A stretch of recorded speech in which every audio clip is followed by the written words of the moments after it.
Good morning, everybody. This is Phil, and I'm doing a reading of mine, a poem I just did last night while I was doodling at work. I'm blessed to have some free time where I can doodle anything I care to, even online at times.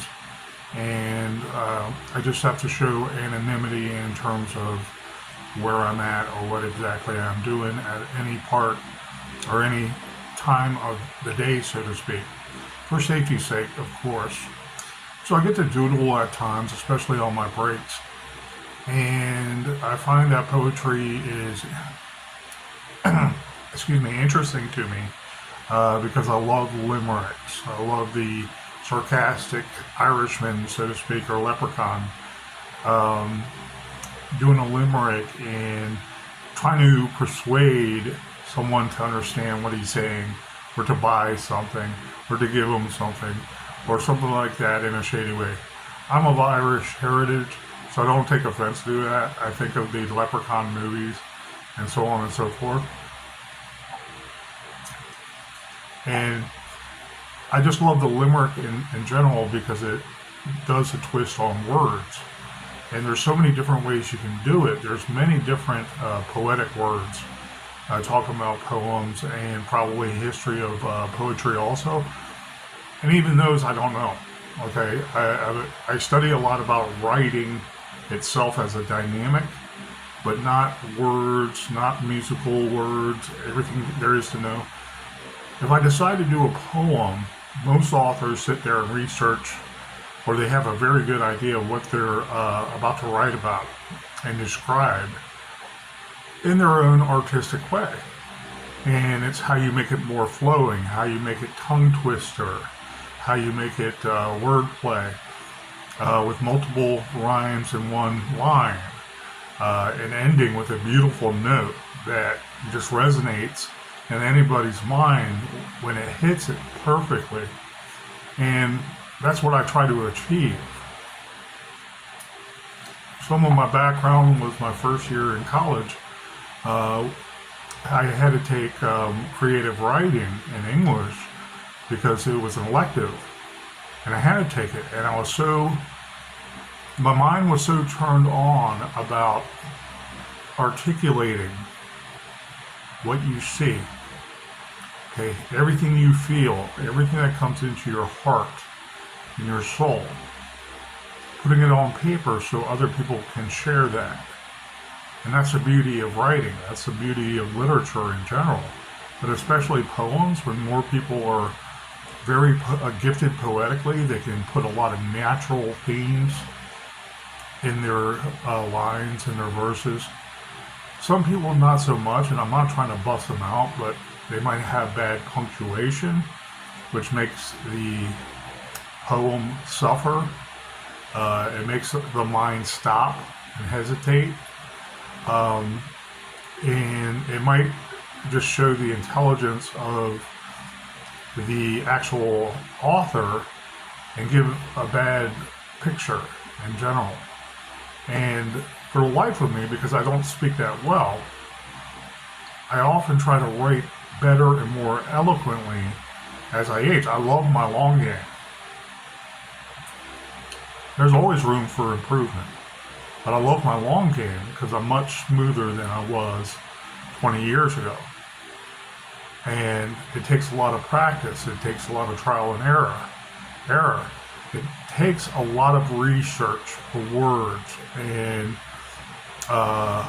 the same meanings for a million different words over and over again. Finding different new words that is exactly what you're trying to say, but not a colloquial statement that many people make in everyday life that is just beaten down and loses its meaning. So you try to make your mind the thesaurus and dictionary, and you research words having multiple meanings and words that have multiple synonyms that are the exact same thing or something more exact you're looking for related to that first word that was in your mind. I just woke up a while ago and I'm enjoying a morning mint. Please excuse me. So I've been doing poetry lately, and I've been doing about one a day. Sometimes work prohibits that. Not doing it in the workplace, but being so busy that there's emergencies I must take care of at the correct and proper time and give it my best shot at work and with everything that's going on, maybe not even work related, but to make sure that things are taken care of so I can go to work. I'm in an emergency field, however, there's a lot of downtime in between goings-ons. And so I can't really talk about it. I can't really talk about where I go. I can't really talk about what I do unless it's occasionally and it's something simple people can understand, and there's strict anonymity. So work is very important to me, doing about 100 hours a week. And I love it. It pays me okay, but I have to work that overtime in order to excel in my current life and do what I want to do. So with my side time, I write and then I sleep. That is all I do. I am challenging any traditional publisher to put some money up. And I will do 365 short stories was my original deal. So I don't want people to think I'm a poet by heart. I'm not. I only dabble in poetry. I'm doodling online. I say that all the time because I'm not the best poet. However, I know my long game is near pristine. And I believe I'm up there with the big boys. Okay, sure, I make mistakes. But so do the big boys. And they have an editing team help them. It's just, it might be a little more polished by the time it gets there. I know I'm not loaded with a million mistakes. I know my vision is on target for the reader to enjoy. And so my original proposal, as it were, still stands. 365 short stories, or one a day for a whole year, if there's some money up front and a contractual agreement to do so. With the stipulation that I get to use some of my work I've done before already as leeway, meaning they buy the rights to that too, and we can put it in, or I will put it in the format I see fit, and give it to them at the end of one calendar year. Hopefully it's not a leap year. But anyways, 365 days later, they will have a guaranteed bestseller, and dare I say, it would be 3 to 5 to 6, 7 times over, that the world would love to see. The reason why I say so is because of my experience. My military experience, yes, I have military experience with that of being 11 Bravo in the training I went through. I didn't go to a war zone, okay, since 91, 92. However, I've been to war zones here in America, that of Southeast DC, Anacostia. And the human condition is still the same. There might not be bombs in some cases. There might not be bombs in most cases. But what I went through, the experience is there, and I experienced a lot of trauma with that. Helping to get over my trauma and making better sense of what I went through. And many hard-working police officers in the worst city on the East Coast by far, and the worst ghetto in that city on the East Coast by far, at least the East Coast. Those stories should be told, and they inspire so many dramatic stories more. I don't foresee writer's block anytime in my future, and that could be a curse, but it's also a blessing when I love to tell similar stories or give a perspective of what horror could be. I love horror. Some of my background was being raised WDCA Channel 20, Creature Feature every Saturday. You know, with that guy that came out, looked like a vampire, and he would maestro the show, the horror movie that we would see. And as a lot of kids with my siblings, we'd sit there in front of the TV and watch the older black and white horror movies. I was young and I didn't understand what the horror was about. I understood the music and the drama was not good. And then I got to slowly understand it as I started to age incrementally. And I love that. And I miss that with my siblings. And I miss that being every Saturday, just where the kids' minds can wander somewhere dark, somewhere interesting, somewhere where another artist thought to invite us in. Now that I'm older, I want to do that with the reader. I want to do that eventually, if I'm blessed enough to, with my work in movies. That's part of the deal when I talk about a contract with somebody, but I send emails out and they think, okay, this guy is a dime a dozen. I don't have to give it any thought. Austin Macaulay, or Macaulay Austin, whatever the name of the book company is, it's a big conglomerate. They reviewed the Disappeared ensemble of short stories, horror short stories. And they gave some good insights, and they read it.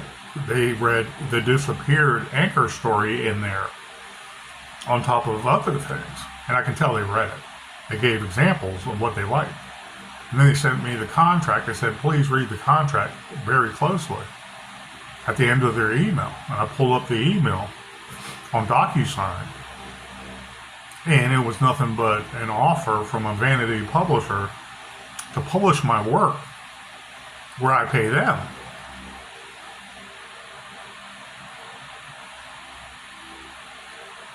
And I'm like, really? All that trouble? And I had a couple of exchanges of emails, and they said, yeah, we're a vanity publisher. And I said to the guy, I said, unless you got fiduciary responsibility, you might want to go back to your accounting office and look for about $150,000 to retain that book.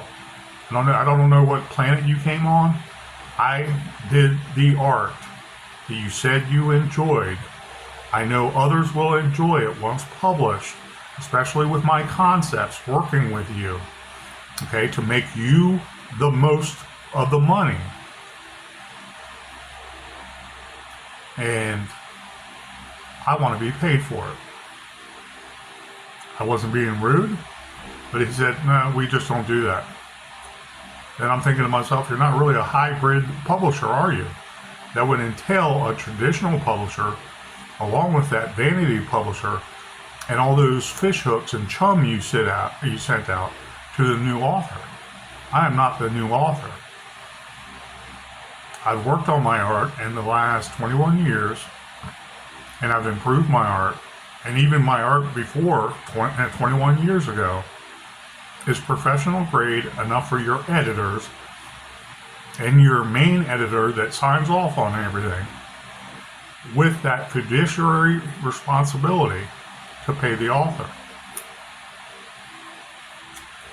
And then there's people online that say, well, P. Francis McNichol, you don't know how the system works. I'm like, I don't. I had 2 vanity books that are still out, and they sabotaged them and kept on asking for money. I had to keep on making corrections and $200 each submission when I found a new frickin' miscue or typo or misspelled word that I had right before. And I know how this game is played. So, hey, let's talk about royalties after. What's that first down payment you want to offer? Is what I say. Okay? To buy the rights to my book, where we have concurrent rights. I will promote the book for you, making us all rich. And that book itself, with maybe some of your ties, could be put out there at production companies to make movies. It's not pie in the sky logistics. It's not pie in the sky dreams. It's a reality. And if anybody thinks I can't do a screenplay within a month, okay, for any of my work, they're mistaken. I can. However, I'm not going to do it while I'm working 100 hours a week. So there I am. There I am, and there are a lot of writers like me. I understand this. However, most writers do not have the perception I do, the introspection, and the history of, I want to say, a lot of action in their life. Being homeless after I was a cop. How many people knew that and say that? I'm not trying to cash in on that per se. However, it gave me a lot of insight into the charity scams all over Virginia. How many people can say that?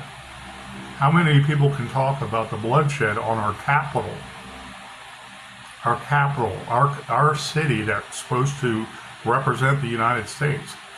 And the shooting gallery it was in the 1990s. For lack of a better term, it was every minute of every day war zone. More people are dying in Chicago right now, like Washington, D.C. in the 1990s, than Fallujah, than Baghdad. Okay? And you name any other country we had a war in, to include probably current Ukraine, with the exception of some war zones when they're actually fighting. And it's not just a war of attrition with drones dropping bombs or mass bombs being dropped all at once, one time, in a day or two. That being said, who has that experience, that inspiration? And not many people do. I can write a murder mystery that would make James Patterson blush. I can write a horror in 2 hours that would make Stephen King say, huh, wow, that guy was pretty good. Stephen King is probably one of the best authors I've ever seen before in my life. Haven't seen one miscue or typo. But his plot themes are lacking. His ideas are lacking. His tropes are lacking. There's always a black female or a black person of color being a soothsayer or a seer or a shaman or some kind of whimsical being that some white guy or white girl always goes to find out the clues, to find out what's their destiny, so to speak. What is the answer to this riddle, so to speak? And it's been done a million times. He's not the inventor of that. But what does he bring? Besides people that know him, and I want to say name recognition only, not much else. But they think they're going to make a certain amount of sales and they're going to stay at that level regardless of going up or down.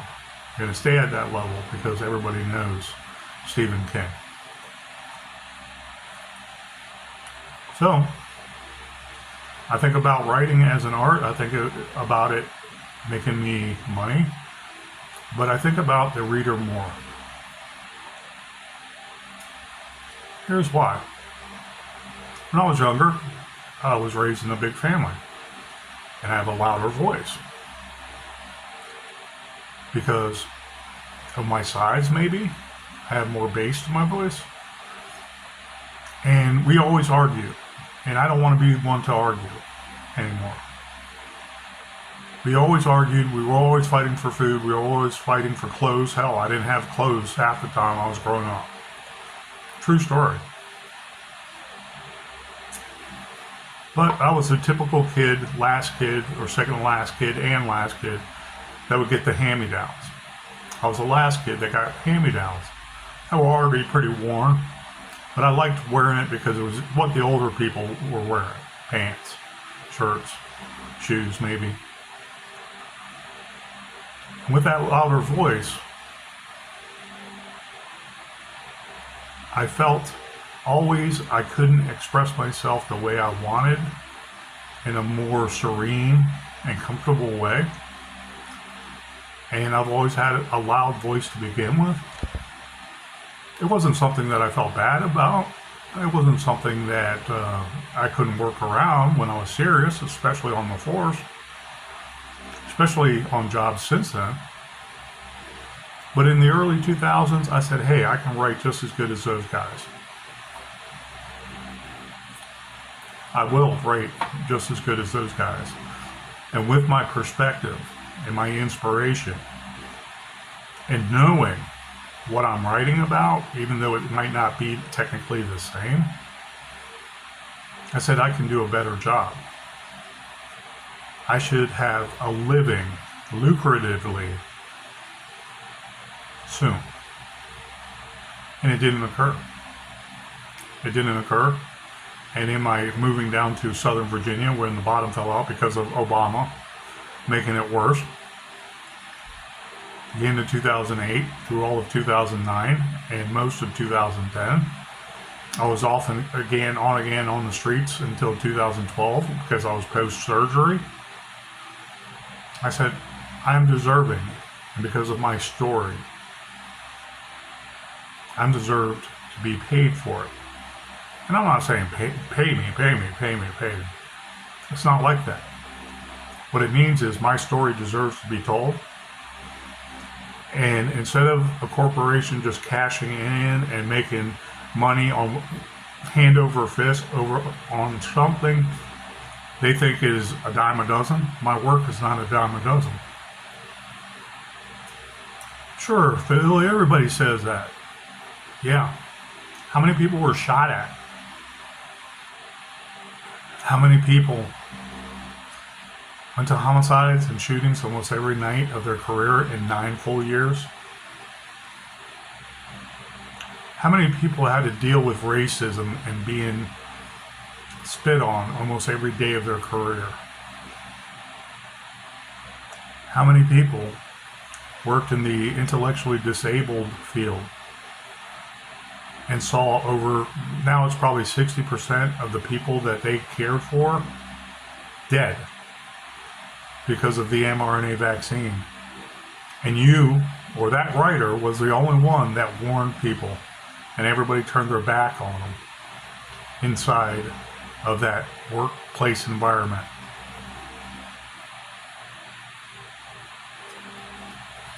So there's going to be a second video coming up shortly. A lot of people are contacting me right now before I have to go to work later on today, 4 p.m. And this is just a video about where I am at. I'm still trying to produce Trill of the Red Robin with an actual traditional publisher, where we see the same vision. Yes, there's some naysaying in Trill of the Red Robin about the bad drugs and the bad vaccine that killed my best friend in front of me, and he died of a massive heart attack right in front of me. And the CPR didn't work. And that tragedy is there. And it is a bestseller probably 10 times over. Once a reputable traditional publisher gets to read it and contract it. I was told by God and Jesus Christ himself to write it, and I wrote it. I am prepared to sit on it for the rest of my days, and my family one day get to publish it. It's that important of a story. I'm not letting it go to vanity. I'm not publishing it just for my vanity. I am not. The Trill of the Red Robin is still there, and I'm holding out hope. Maybe good things will happen by the end of this summer in the next few days, or Christmas time and the holidays. Talk about not speaking right. The holidays coming up of 2024. But until then, people, be safe out there, okay? If you're an avid gun user, Arm yourself, protect your family, protect your community, protect your state, protect your God great United States. It's worth protecting even to this day. And I think a lot of us conservative Christians, let alone Republicans, because I'm a patriot, but I'm a Christian first, and I always try to remind myself of that without judgment of other people. It starts with the family, then community, then the state that you live in. And I don't mean the metaphorical totalitarian state, which it can become. And then our God great United States. Everything being done to ruin our lives is done by Democrats. And if no one sees that, or if the people that should see that by now don't see that, you got a special place in hell coming to you, but it's not going to be my judgment, trust me. Protect your family. If you can, protect your family. And love them every single day you wake. Anyways, Trill of the Red Robin is still being looked at in many different places. And I look forward to good things happening. And I look forward to one day landing a contract with a traditional publisher of 365 short stories, horror short stories, in a year's time, along with many poems. Nice, well-written, enlightening poems. I love to write now too, and I'm only getting better at it. But my long game, especially Trill of the Red Robin, thank you, Lord Jesus Christ, for the love you give me, and let me be who I want to be. God bless, guys.